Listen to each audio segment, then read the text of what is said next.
We don't have Krista, but you know what we do have? A sponsorship from Linode. There's a link below. You should check that out. That gets you enough money to last from now until the end of the year. We're doing something special on the Level 1 forums. It's called Devember. We've already had like a dozen pledges for Devember, even though it's not December, but the Linode credits will just run out when you get to December because this year's weird. And what else you got to work on anyway? You can level up your skills. You can roll out that micro Kubernetes cluster that you've been wanting to roll out forever. It's like, look, I know you guys don't like talking work stuff. This is like the news podcast, but all the developers and wannabe developers in the audience, there's a lot of cool stuff you can do with Linode. So go do it. Yeah. And just think about, you're like, do I have time for that? Well, would you rather spend time with your family for the holidays? No. Think about all the other stuff you use, Amazon or Netlify or Azure. Go play with Linode. You'll be surprised.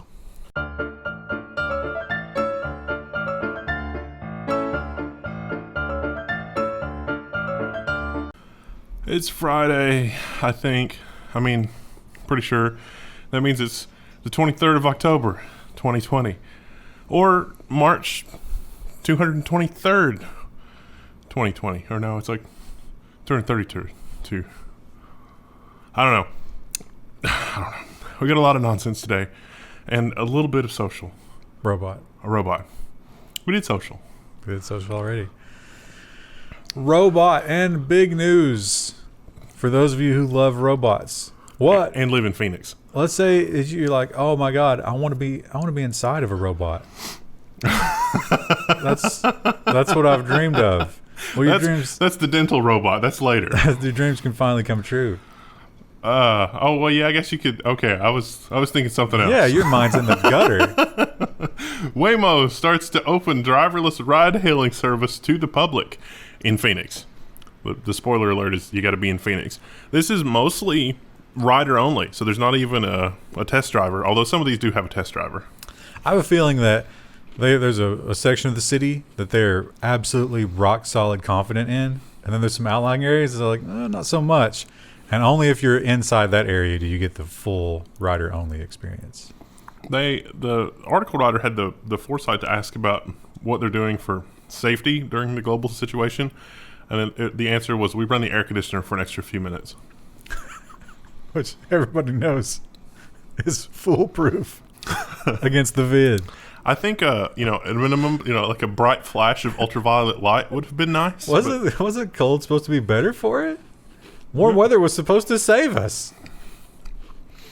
I guess they got some filters in there or something. Well, in the Tesla self-driving world, of course, we got the big announcement. We don't know exactly how well that's going to work yet, but I'm sure we'll find out next week, or at least have. I think we know how well that's going to work, but the people in the comments won't let us speculate on how well we think it's going to work. I'm sure there'll be some kind of improvement. I don't know how much. I don't know what percentage, but it turns out that some people behind the scenes are constantly trying to undo the Tesla Autopilot, or at least find its faults. It's the holographic banana problem. Yeah, and the holographic banana is fun and exciting when you're not doing 80 miles per hour. At that point, it becomes deadly. Split-second phantom images can fool Tesla's Autopilot. Now, in fairness, let's just go ahead and get this out of the way. These researchers were using a big screen TV by the side of the road. But they were saying, well, if you had an internet-connected billboard in just the right position, it could be the same thing.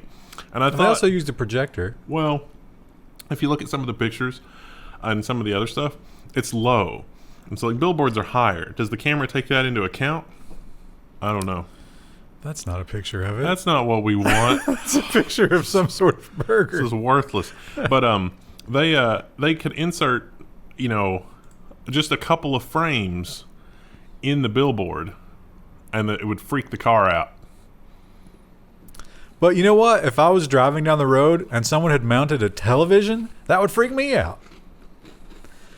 Now, the projection stuff, I could see that being, used maliciously. But again, I don't think you would ever encounter it. Well, it was like my driving story from the other day. Something weird is going on the road, you just instinctively slow down. Yeah. Well, the TV got the car to stop completely just by flashing up some images of a stop sign and projecting a pedestrian on the road. Although I guess that is the desired effect, right? Or you could cause maybe a pileup or something with that. But The most amazing carjacking ever. It's like, what did you do? It's like, oh, I hacked the billboard too. yeah, but the Tesla's so connected. It seems like carjacking one of those would be futile, right? Because if they can get on the phone within 5 minutes, that'll be shut down. I'm pretty sure that I read some convincing, like some of the Audis that have like the drive-by-wire stuff. I'm pretty sure I read some convincing things that some heads of state had been assassinated by, drunk driving where their car was compromised remotely somehow. And that's going to be on everything soon. Yeah. This one's not so much a robot, but I wasn't sure where else to put it because it's not really a business venture. They want it to be. I don't know how successful they're going to be, but it is very interesting and maybe part of our future when we're all living in hive cities. This machine takes office air CO2 and turns it into fuel. So that's neat. It's going to capture carbon from indoor air and do something with it. This is actually a thing in office buildings now. They're trying to control the ratio of CO2 inside the building to have it be more reasonable than 1,500 parts per million. About 400, 500 is great. This can presumably cut it by half, depending on how much you have. And the question is, what do you use that energy for? Because you can't really store it. And they're thinking, so far, they've used, obviously, a heater. That's the basic one. But also a coffee maker and an oven. Well, it definitely appears to it appeals to the lizard brain of, your typical manager in an office scenario, which is, there's another way that I can exploit the workers to lower the operational costs of the building. Yeah, let's turn their old skin cells and whatever they breathe into fuel for the business. That sounds great. He pulls you in at the end of the week and he's like, Dave, you're really just not outputting enough CO2. We're going to have to get you a treadmill desk. Let's get those breaths per minute up. Oxygen is free for now. We always talk a lot about battery technology, and that's one of the big bones of contention with the Tesla people because, like Battery Day, he announced this great new battery, but where is it? We have seen headline after headline after headline of revolutionary battery, carbon-based batteries they're going to charge on seaweed or whatever. Just amazing stuff. Where are they? I can't get them. They don't exist. I want them. That sounds great. But maybe, thanks to the robots, that will be accelerated even more. AI is throwing battery development into overdrive. So they've got a picture of lithium batteries here. Those are not lithium-ion batteries. Oh, ruined. They're talking about predicting how good different cell configurations are going to be. And it really started out as battery testing. So you take a lithium-ion battery and you run it through a bunch of charge cycles and you see how it's going to do over the lifetime of the battery. Well, this AI got so good that after a couple of charge cycles of just regular lithium-ion batteries, it could tell you exactly what the lifetime of that cell was going to be. And the scientists, followed through and did months of charge-discharge cycles with those lithium-ion cells, as you have to do to actually test it. And the AI's predictions were right in line with what those cells were doing. And the scientists don't really know how. How does it know how good a cell is going to be after just a few charge cycles? Now, it is recording a lot of data, a lot of really minuscule data about every charge-discharge cycle. But how is it that the AI is able to do that on just a few cycles in a way that, human observation is like there's nothing that's immediately apparent to us in doing that, because otherwise we would do it during the manufacturing process to bend batteries, but we're not. And so this AI is so good they can now try a bunch of different chemistries and they don't have to wait months to test it. Here are two predictions for you. We love predictions on this show. Wendell likes to bathe in when he gets them right, which, I get them wrong a lot too. We don't talk about that. Maybe not the best thing to do. But anyway, here, I'll give you two. Someone's going to come up with a phone app that's going to tell you when to charge your phone for maximum battery life. And number two, Apple is going to ban that app. I can get behind that level 1 prediction. That is exactly going to happen. Microsoft wants to get a good headline. That's the headline here. Not exactly the headline. Microsoft wants AI to be more helpful to people who are blind or use wheelchairs. Researchers are building diverse training data sets that include information from people with low vision and individuals with conditions like ALS. What can the AI do to help you get around and navigate and see stuff and that kind of thing? That is a thing that you don't think about, because ALS, that's the thing that Hawking had. It does cause your face to get like all twisted and messed up, and facial recognition probably wouldn't know what to do with that. Just a little insult to injury there, if you have that. The three that they point out are really all about vision, though. Basically just ways to make AI work for people with vision impairment. That's cool.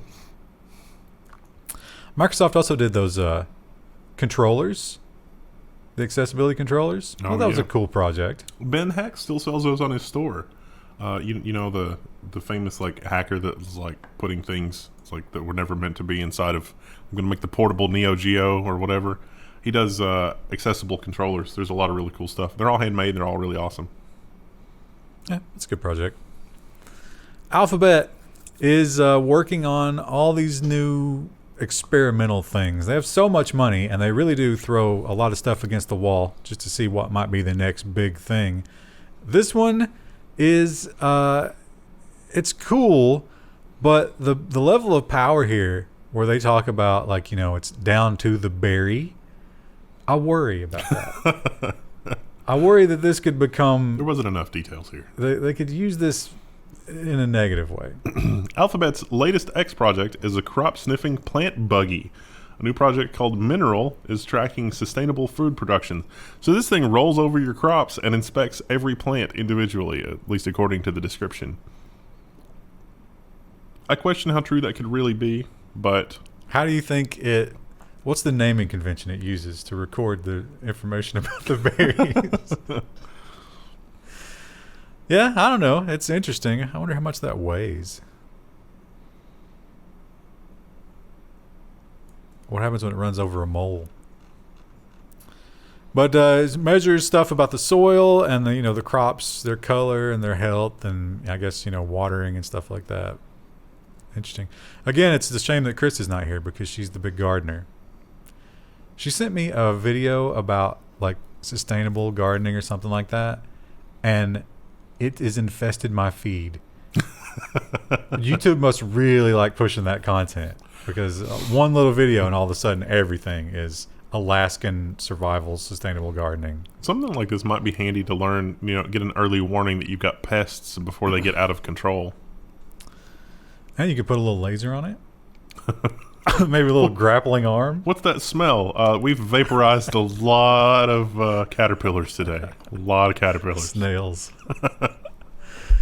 And you alluded to this story. The story is about the malfunction.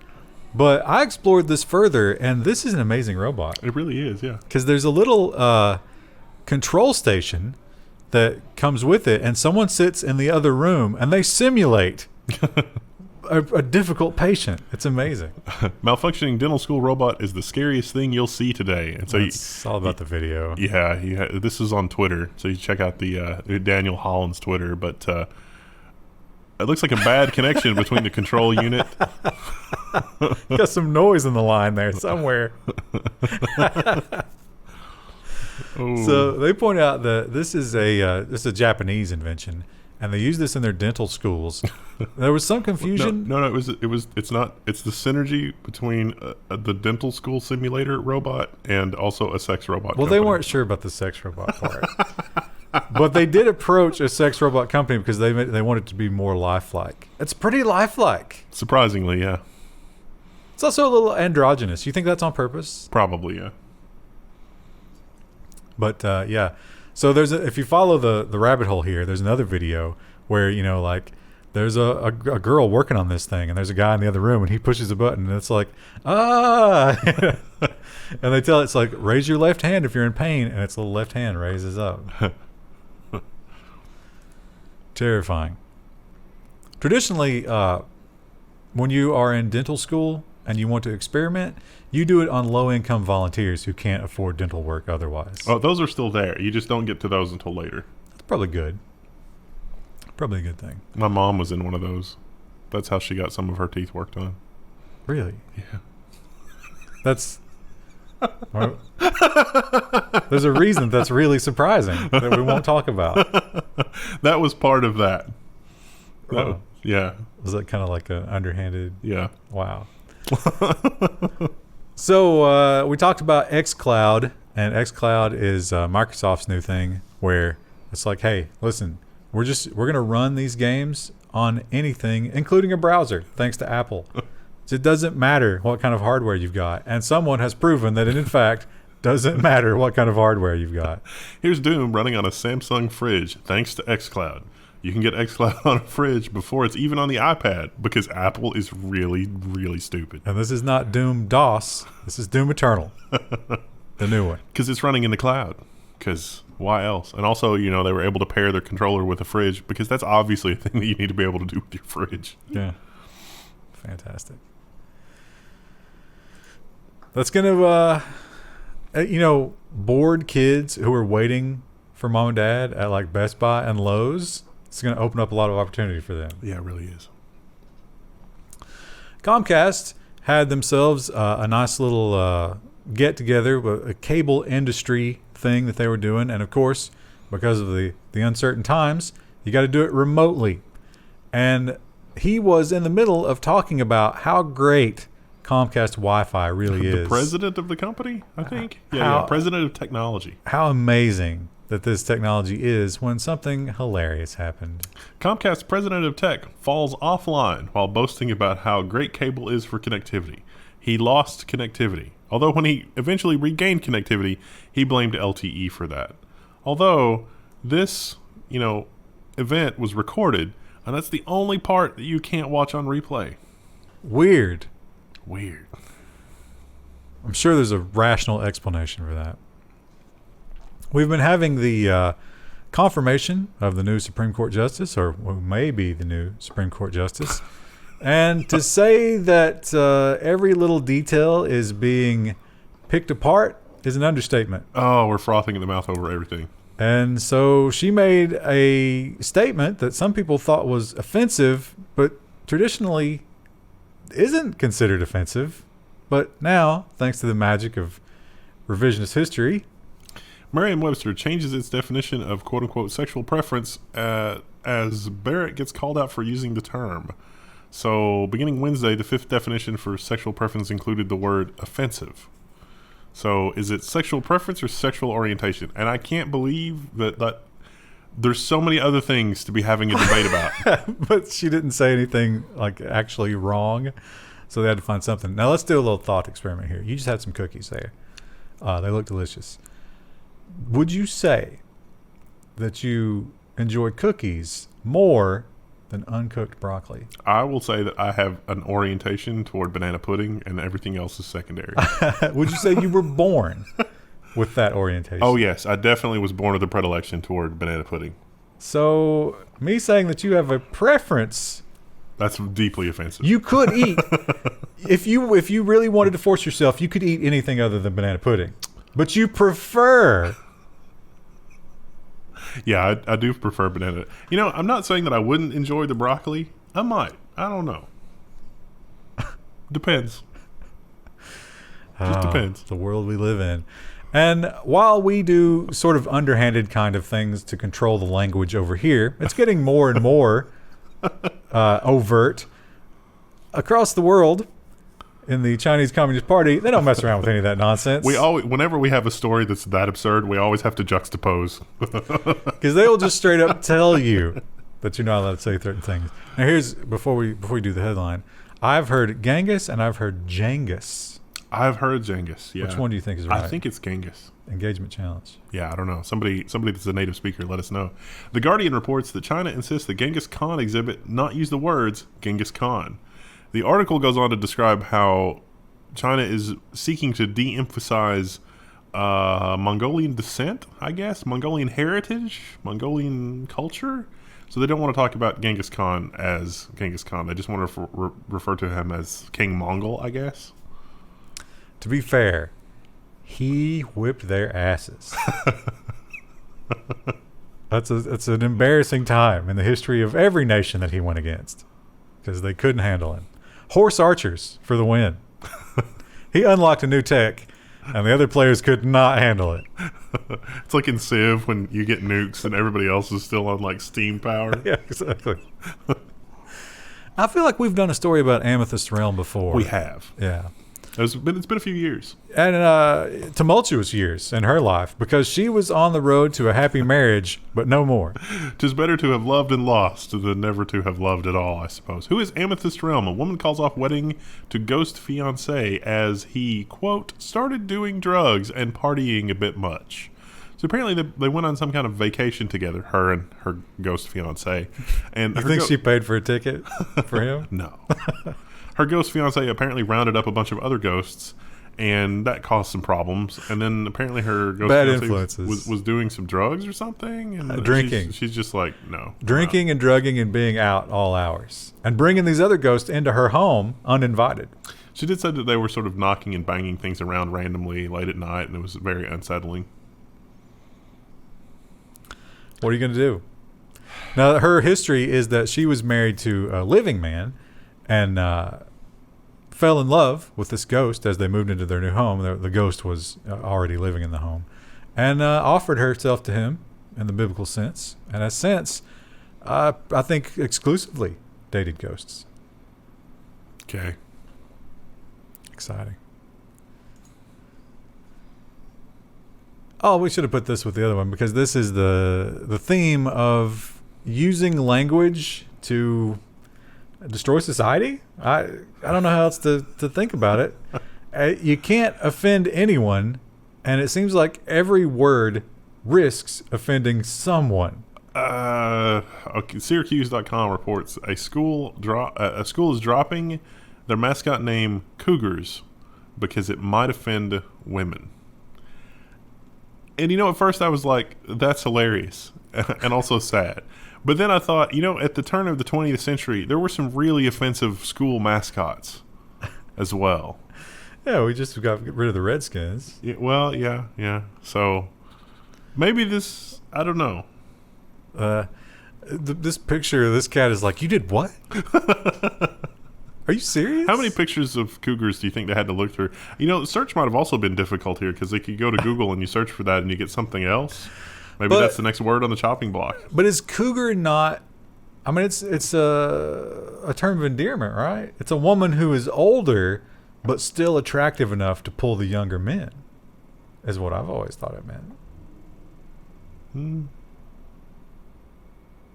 I don't think that... If you're called a cougar... and you're old enough to be in the cougar category, I think that's a term of endearment.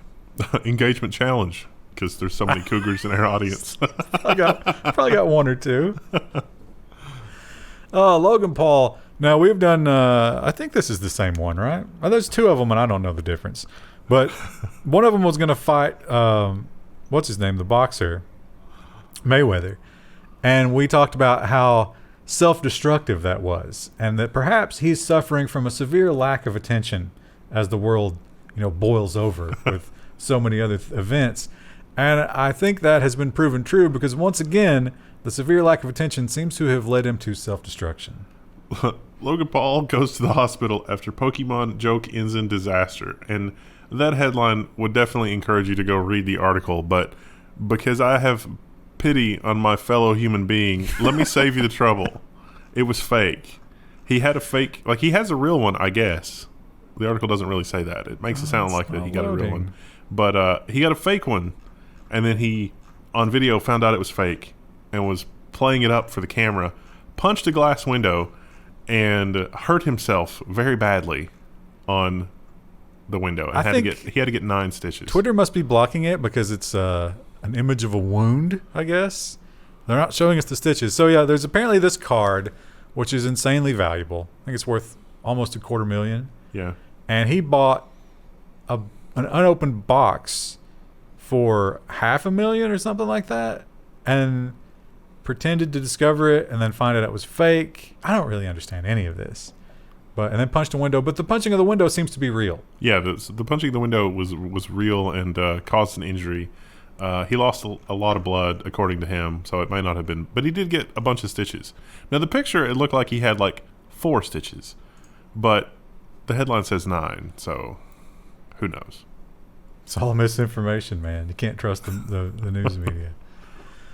God, I hate that we're talking about it, but I feel like we should, because you got to point out I hate that we're talking about it too. the madness. But, if you saw the headline and wondered what happened, that's it. That's all it was. It was just... Also, like, I thought his audience was more dude bros, but it's people into Pokemon cards? There's a lot of people that are into Pokemon cards that are crosses over with his audience? that are well past teenagers. Well, he's got to be careful too, because all of his audience that's under 18, like, he's being super scrutinized by YouTube and the FTC now, because it's like, are children watching this? I don't know. God help us. They probably are. And they're aspiring to that type of thing.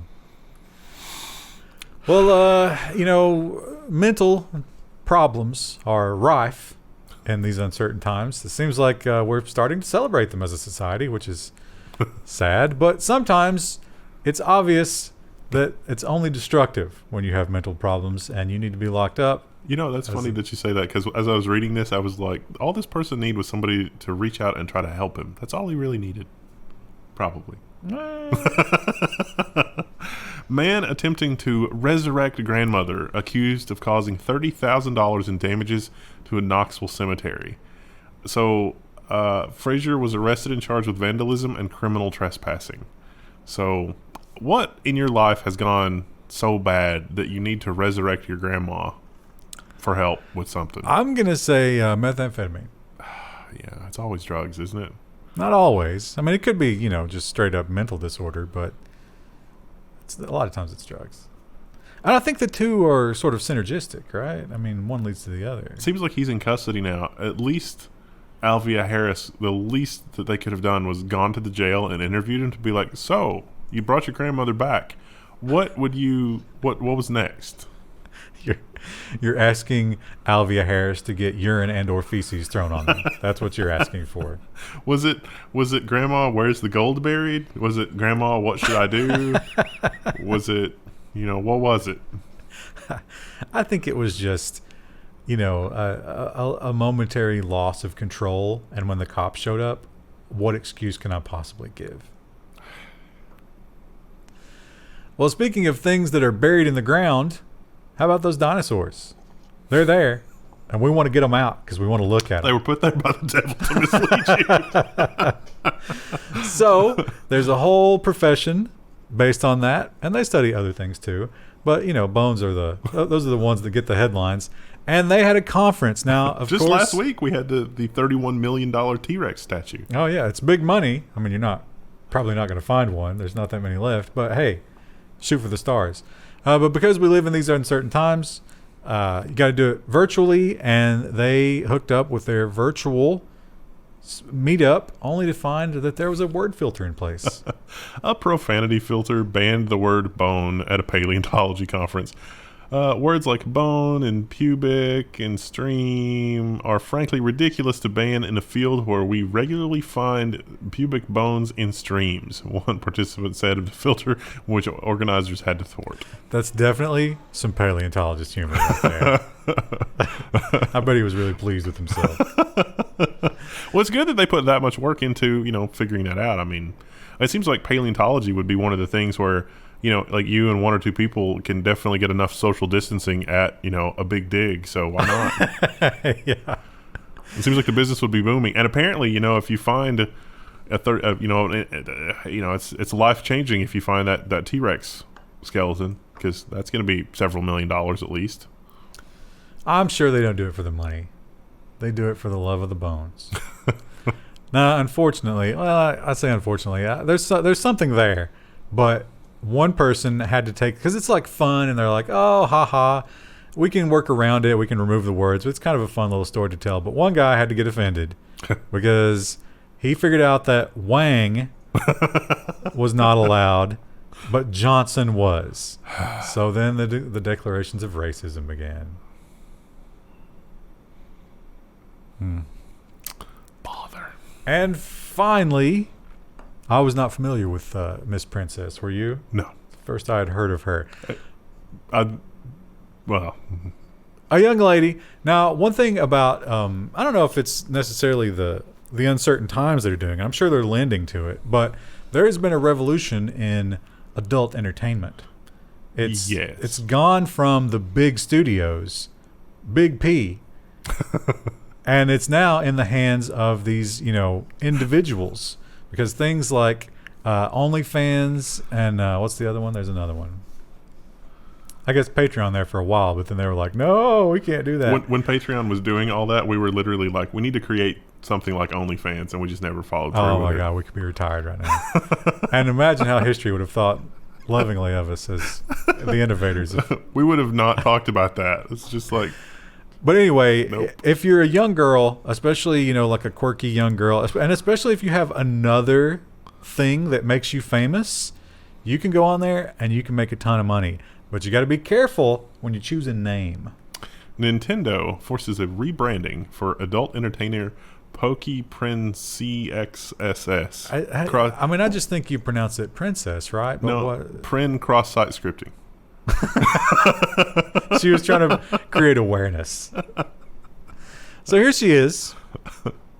Now, adult entertainment and information security professional. The problem, obviously, is Poke. She tried to trademark the name. The Nintendo lawyers, basically, like a flashing red light went off in the Nintendo law office, and they dispatched tanks and planes to her location. They made her give up her T-shirt money. Her T-shirt money. You can't do it. This is almost on the level of the Disney and the Birthday song. But she points out, she was like, hey, now there's another Poke, right? Pokemane. Oh, yeah. And this, I think she used that comparison, and she was like, hey, I'm pretty sure they're focusing on me because, I show the pornographic content. Yeah. That's the difference here. But also she got their attention by filing a trademark with LegalZoom. Yeah. Which, LegalZoom, when the forces of Nintendo show up, it's not. Now, Poke, does that actually translate to pocket? I don't know. Probably. Can you trademark that? I wouldn't think so, but Nintendo has gotten away with worse. Now, here's the question. How long until someone in the Nintendo legal office is like, maybe we should take her skin? Yeah, because of the tattoos? Yeah. Yeah. Oh, those are Pokemon related, right? Yep.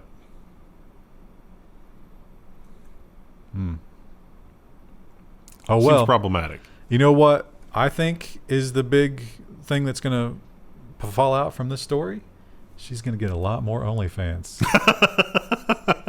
So in a sense, it kind of worked. It's like picking a fight with Nintendo. You give up some T-shirt sales, but you get some other stuff. And now she is digital. Princxss. Prin cross-site scripting. Yeah. Probably won't hurt her income at all. Prin cross-site scripting. Okay. Oh, what about the Digimon lawyers? She didn't think this one through at all. I think Digi is a lot more common than Poke, but I don't know. This sounds like it's venturing dangerously close to weeb territory, which means it's our time to go. Oh, there's so many weebs. We're going to have to do some more Linode content to wash that out of our system. Something tells me that our audience might feel really strongly about this. Please work on your skills with the Linode link and, Listen, if you use your Linode credits and you become adept at one of these cutting edge technologies and you work from home and you get a really good career, imagine how much money you can give to this girl. I thought you were going to say that you wouldn't derive your self-worth from... No. Oh, yeah, all right. Well, I mean, it's fine. Oh, by the way, you can support us on Floatplane and Patreon. Thank you very much. We'll see you next week.